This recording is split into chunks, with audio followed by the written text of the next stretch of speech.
Assalamu alaikum students, a very good morning to you all. I hope you all are fine and doing great. Yesterday we started a very important topic that was amoebiasis and its prevalence, its signs and symptoms, its life cycle, everything was told to you in detail by Professor Saab, so we won't be discussing that again. And you were taught about metronidazole, which is one of the most important drugs from examination point of view, and it is most commonly used. I'm sure uh, you must have used it at some stage in your life. It comes by the name of Flagyl, and the important questions asked from that drug are its mechanism of action and its clinical indications. So its clinical indications should be at your fingertips. And today we'll be doing the remaining drugs. I want you to keep your notebook and pen by your side and note down the important points being told to you during the lecture. And at the end of the lecture, you'll have to answer a case study and two MCQs and then submit it in your WhatsApp group for attendance. So let's get started. So let's check out today's learning objectives first. By the end of today's lecture, you should be able to classify the anti-amoebic drugs, write down their mechanism of action, clinical uses, and adverse effects. And you should be able to write different treatment regimens for specific forms of amoebiasis. So the most important drug from examination point of view is metronidazole, and you should know each and everything about metronidazole, its structure, its mechanism of action, spectrum of activity, clinical uses, adverse effects, contraindications, drug interactions. Almost everything about metronidazole should be at your fingertips.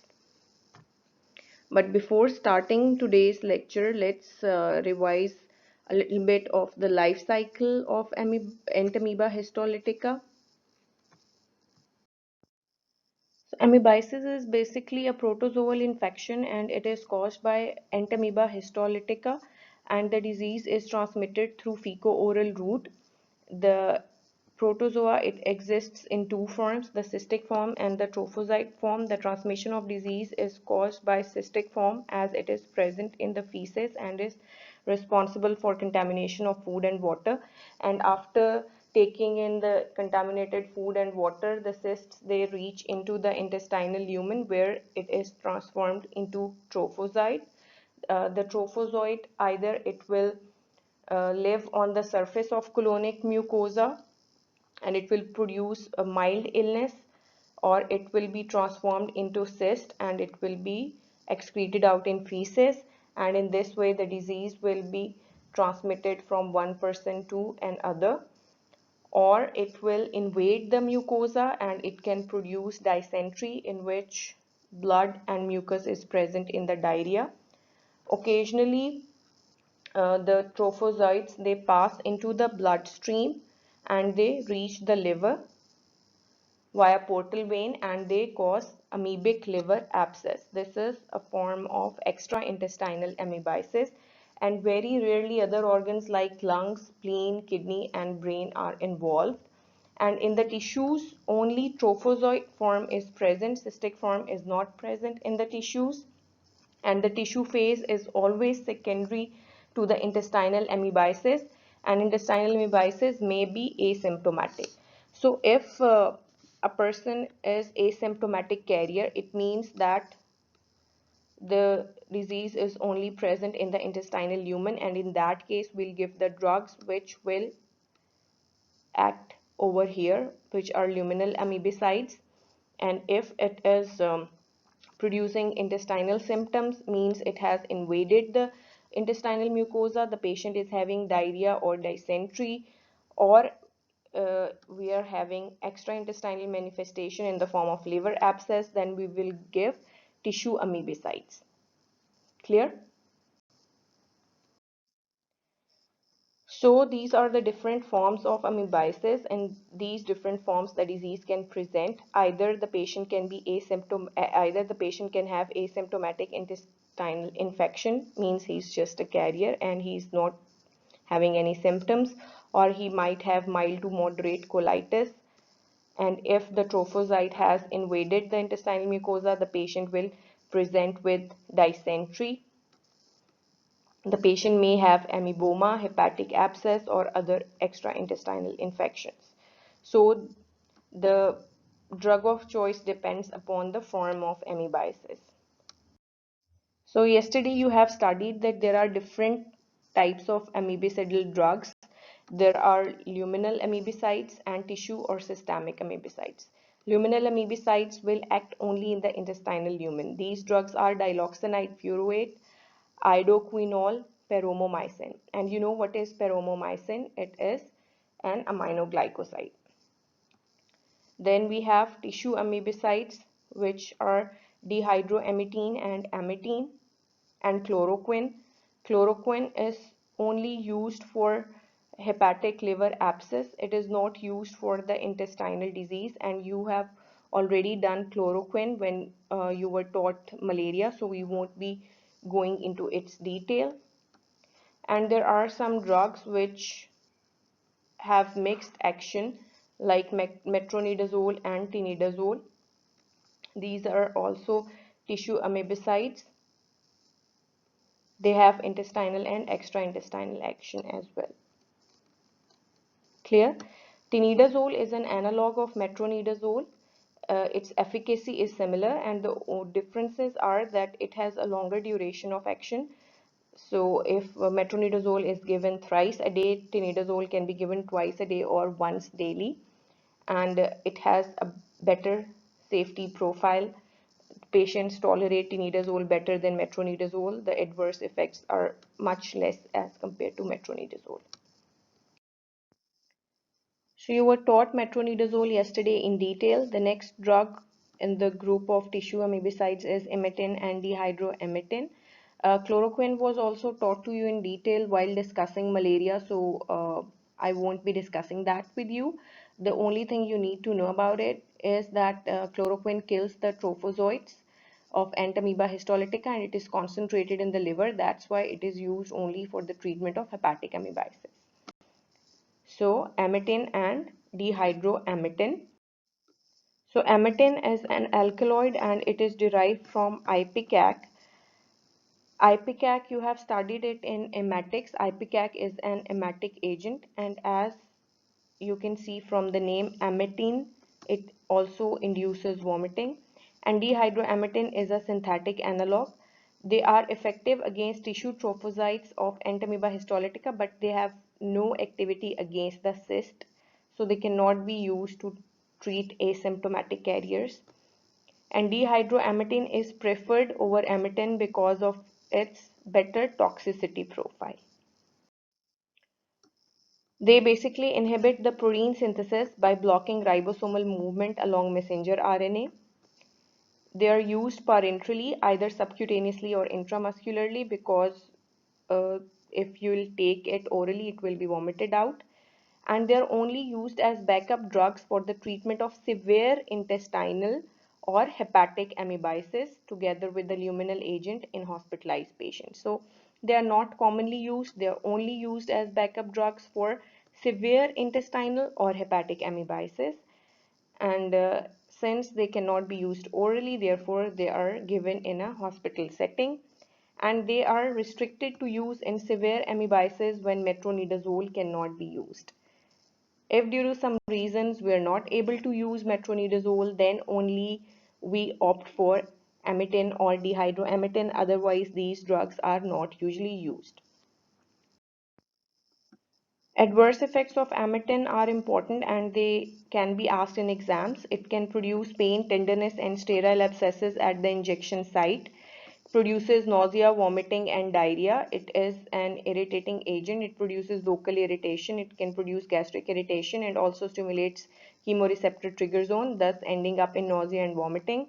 It produces muscle weakness, muscle stiffness, myositis, and cardiovascular changes like hypotension, ECG changes, myocarditis, arrhythmias, and heart failure. Uh, the adverse effect profile of dihydroamitin is much better as compared to amitin. That's why it is preferred over amitin. And you can memorize these adverse effects by the name of amitin: E. emesis, M. muscle weakness, muscle stiffness, myositis; E. ECG changes, T, tachycardia, arrhythmia, heart failure, myocarditis. I, injection site reactions or injection site adverse effects like pain, tenderness, and sterile abscess. N, nausea. Clear? So it's easy. The next drug is diloxanide furoate. This is a luminal amebicide. So now we'll be discussing the luminal agents for treatment of amoebiasis. Diloxanide furoate is a dichloroacetamide derivative. You should know the chemical classification of the drugs as well. And it is an effective luminal amebicide, but it is not active against trophozoites. So it will only eradicate the cysts. As we discussed in metronidazole, that it is active against intestinal and extraintestinal trophozoites. Chloroquine is active only against the extraintestinal trophozoites, and diloxanide furoate is a luminal amebicide. It is active only against the cysts. So it is the drug of choice for asymptomatic infection. Okay. So in the gut, diloxanide furoate is split into diloxanide and furoic acid, and about 90% of diloxanide is rapidly absorbed and conjugated to form glucuronide, which is excreted out in urine. The remaining unabsorbed diloxanide is the active anti-amoebic substance. So clear?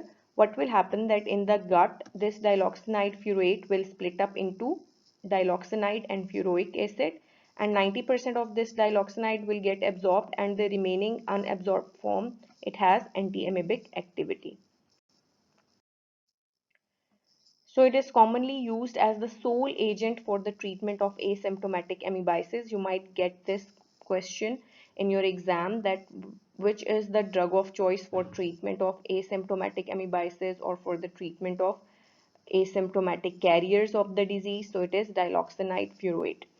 It is also useful in mild intestinal disease when used with other drugs. So it is basically given after or along with the tissue amebicide to eradicate the cyst.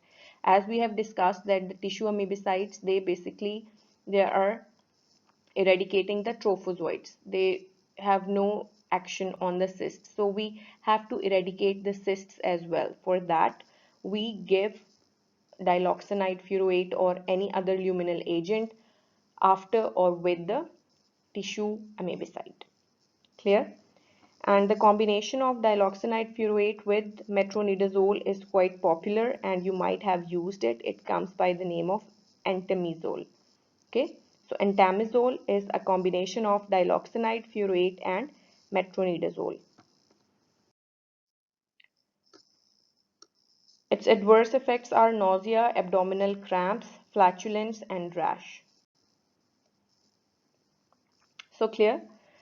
The mechanism of action of diloxanide furoate is not known, and it breaks down into diloxanide and furoic acid in the gut, and the unabsorbed diloxanide part is responsible for the antiamoebic activity, and it is active only against the cysts, not against the trophozoite form of Entamoeba histolytica, and it is the drug of choice for the treatment of asymptomatic infection, and it is also given in mild to moderate disease with or after the tissue amebicide for the eradication of cysts, and its adverse effects are nausea, abdominal cramps, flatulence, and rash.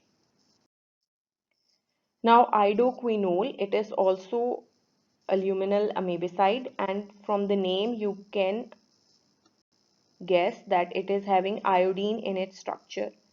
Iodo, it has iodine in its structure.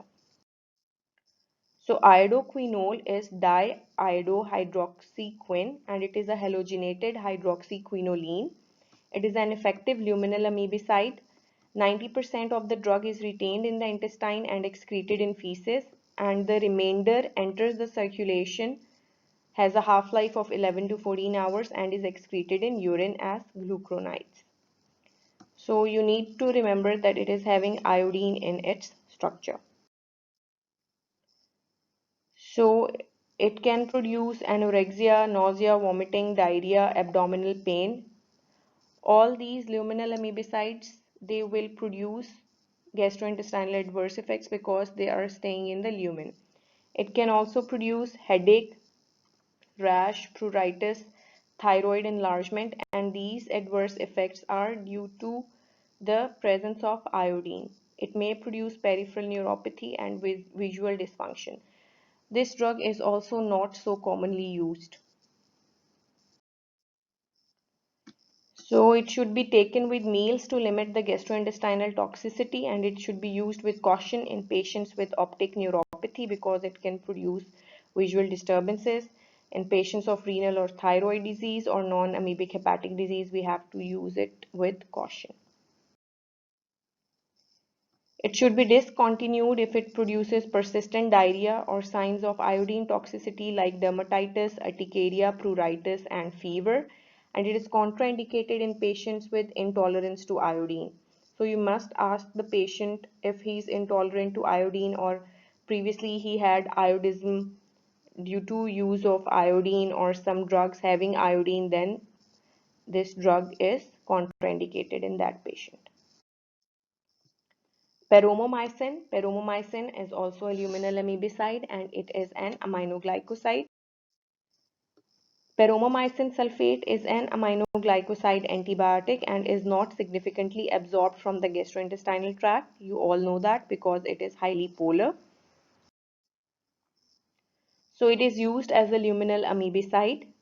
When we give it orally, it stays inside the lumen, it is not absorbed, and it kills the bacteria which are required by Entamoeba histolytica because Entamoeba histolytica resides in the lumen in a symbiotic relationship with other bacteria of the intestine. So if we'll kill those bacteria, Entamoeba histolytica won't survive either. And it may be superior to diloxanide in asymptomatic infection. It is also used for the treatment of visceral leishmaniasis, and topically it can be used for the treatment of cutaneous leishmaniasis, and it is also used to treat cryptosporidiosis in AIDS patients. This is also a protozoal infection in immunocompromised patients. So these are the clinical indications of paromomycin. It can produce abdominal distress and diarrhea, and it should be avoided in patients with renal disease. So now let's check out the treatment of specific forms of amoebiasis. So the choice of a drug depends on the form of amoebiasis. You should know the drugs of choice. These are asked in exams. So if a person is asymptomatic carrier or he's having asymptomatic intestinal infection, what would be the drug of choice? Obviously, we'll give only luminal agents and the drug of choice would be diloxanide furoate, and alternative drugs that could be used are paromomycin and iodoquinol. Then if the patient is having mild to moderate intestinal infection, then of course we'll give metronidazole plus a luminal agent. Metronidazole is a tissue amebicide. If he's having moderate intestinal infection, it means that the trophozoites have invaded the intestinal mucosa. So we have to give a tissue amebicide plus a luminal agent to eradicate the cysts. For severe intestinal infection, again metronidazole or tinidazole plus luminal agent. And for hepatic abscess and other extraintestinal disease, again the drug of choice is metronidazole plus luminal agent. Clear? So for asymptomatic disease, we only give luminal agent, and the drug of choice in luminal among the luminal agents is diloxanide furoate. And for mild to moderate intestinal infection, severe intestinal infection, hepatic abscess, amoeboma, or other extraintestinal diseases, the drug of choice is metronidazole plus a luminal agent. And alternative drugs you can see for mild to moderate infection, we can use tinidazole instead of metronidazole, or we can use tetracycline or erythromycin plus a luminal agent. And for severe disease, we can use tetracycline or emmetine dihydroemmetine plus a luminal agent. As we discussed earlier, that emmetine and dihydroemmetine are only used as backups for the severe intestinal disease or for the hepatic abscess, and only when metronidazole cannot be used. Plus, for liver abscess, chloroquine is used, and chloroquine can be used only for hepatic amoebiasis. So clear? Now, these are the doses of the drugs. So, for asymptomatic intestinal infection, we'll give diloxanide furoate 500 milligram thrice a day for 10 days. This is the drug of choice. And for mild to moderate intestinal infection, we give metronidazole 750 milligram 3 times daily. Or if the patient is hospitalized, like if he came in emergency with diarrhea, and then you'll give him IV infusion of metronidazole 500 milligram IV every 6 hours for 10 days. Or tinidazole, you can see tinidazole is given once daily and for 3 days only. Plus a luminal agent is always given to eradicate the cysts. In Pakistan, the oral metronidazole, it comes in the dosage of 400 milligram, but abroad it comes in a dosage of 500 milligram or 250 milligram. That's why over here we'll give metronidazole 800 milligram thrice daily. Okay.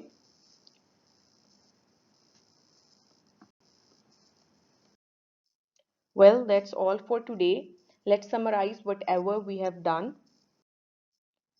So we discussed that after ingestion of contaminated food or water, the cysts they enter into the intestinal lumen, and where they are transformed into trophozoites.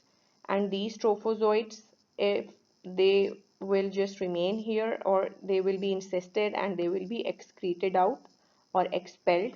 This is the asymptomatic disease. They won't produce any symptom. And for that case, we'll give luminal amebicides like diloxanide furoate, paromomycin, and idoquinol. But if it penetrates the intestinal wall, then we will give systemic amebicides, which is metronidazole, tinidazole. And if it enters the circulation and reaches the liver, produces abscess, then we'll give chloroquine or dihydroamidine along with metronidazole. As you were told that metronidazole is the most important of all these drugs, so let's summarize metronidazole. First of all, its mechanism of action. So, metronidazole is basically active against anaerobic bacteria and protozoa because it requires ferredoxin for its bioactivation. Metronidazole is a prodrug and it undergoes a reductive bioactivation of its nitro group.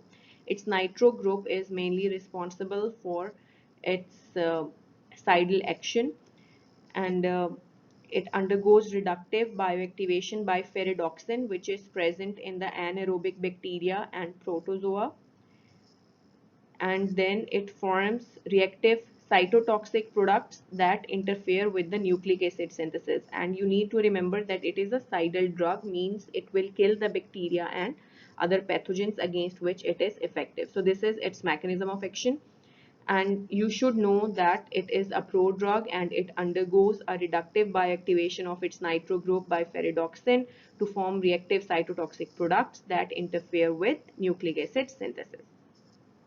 Then the next most important question asked is about its antimicrobial spectrum. So as we know, it has antibacterial and antiprotozoal activity. So you can remember its spectrum by this mnemonic: A to H and TV. Okay, A, B, C, D, E, F, G, H, TV. So it is active against anaerobic bacteria, and as you know that the anaerobic infections above diaphragm, for that clindamycin is effective, and for anaerobic infections below the diaphragm, metronidazole is effective. Okay, then you should know the name of the anaerobic bacteria like Bacteroides fragilis, Clostridium difficile. Dracunculus medinensis is a helminth. It is also effective against that. Then Entamoeba histolytica is a protozoa. Fusobacterium is a bacteria.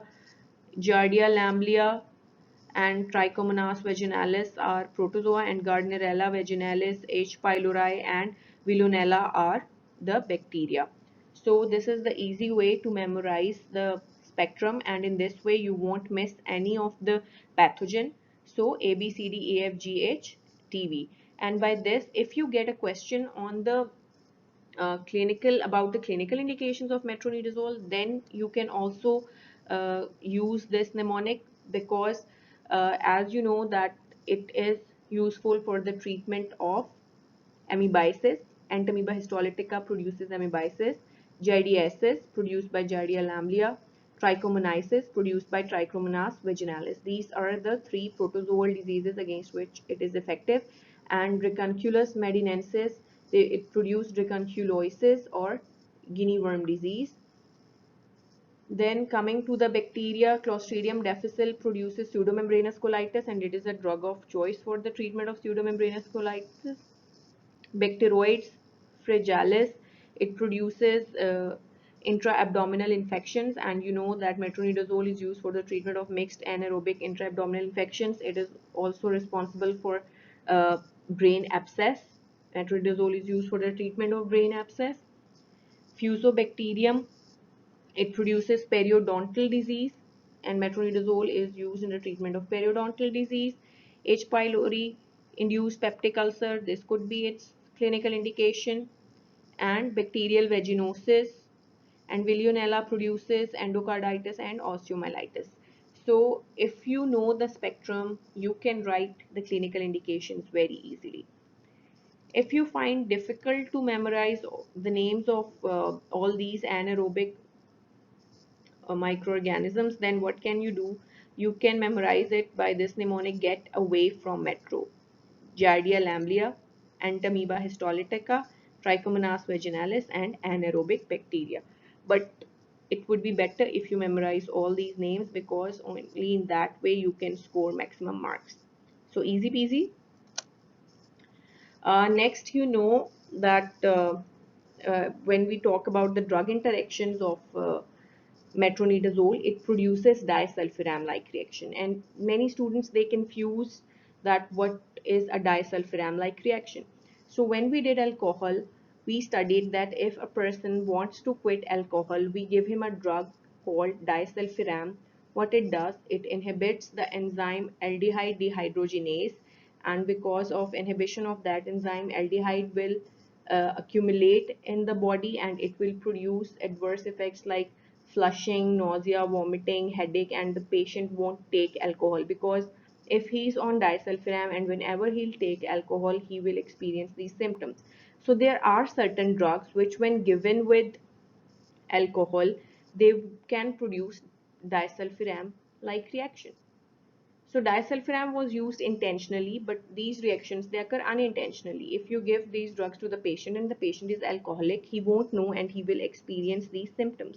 So you should know which are these drugs. You can memorize it by cyclic GMPs. Okay, CGMPs. C. Cephalosporins, cefotitan, cefoperazone, and cefamendole. These are the cephalosporins which produce disulfiram-like reaction. Then griseofulvin, which is an antifungal drug. Metronidazole, procarbazine, it is antineoplastic drug. And first generation sulfonylureas like chlorpropamide and tolbutamide.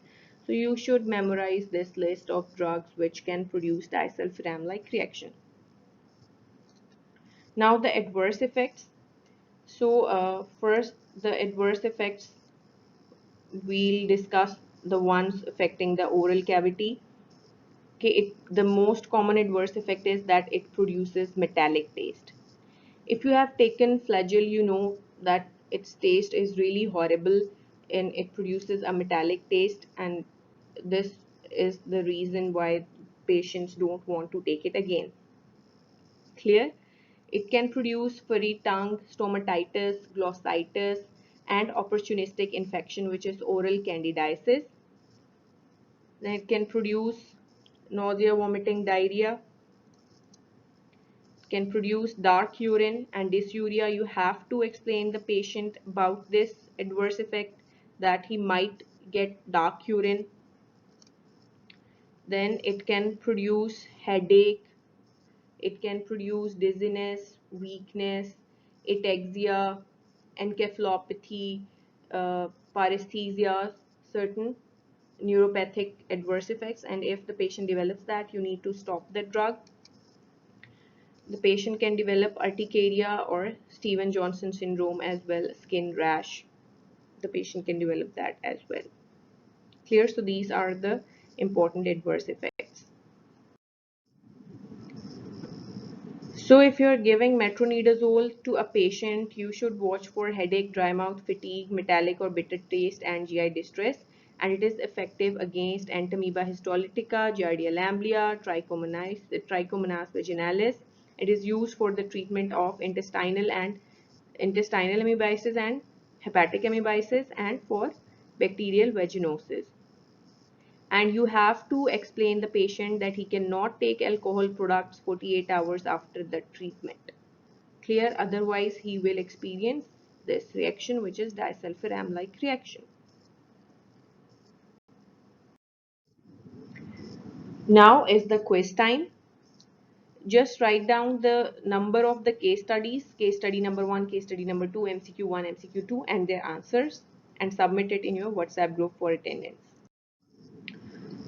So first case scenario, after a backpacking trip in the mountains, a 24-year-old man develops diarrhea. He acknowledges drinking stream water without purification, and you suspect he's showing symptoms of giardiasis. As the lab detection of cysts or trophozoites in the feces can be difficult, which drug will you give to treat the patient empirically? Just name the drug and write down its mechanism of action. The second case scenario is that a 50-year-old male presented in OPD with fever for 4 days, severe pain in the right upper quadrant of the abdomen, loss of appetite, vomiting, and marked weakness. He was not well for the past 2 to 3 weeks and had lost weight. There was no history of chronic diarrhea. Palpation of abdomen revealed soft tender enlargement of liver 2 cm below the costal margin, and marked tenderness was noted in the lower right intercostal region. Ultrasound showed a solitary 2.5 cm diameter abscess with sharp margins in the right lobe of liver, and stool examination was negative for any kind of ova and cysts. A clinical diagnosis of amoebic liver abscess was made. How will you treat the patient? So you have to write down the management of amoebic liver abscess. Now the MCQs.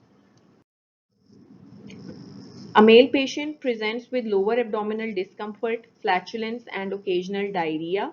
A diagnosis of intestinal amoebiasis is made, and Entamoeba histolytica is identified in his diarrheal stools. The preferred treatment would be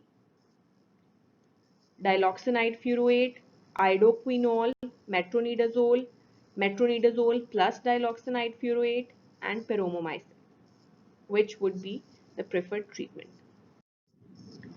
Metronidazole is not effective in the treatment of amoebiasis, infections due to Bacteroides fragilis, infections due to Pneumocystis gyrovecii, pseudomembranous colitis, or trichomoniasis.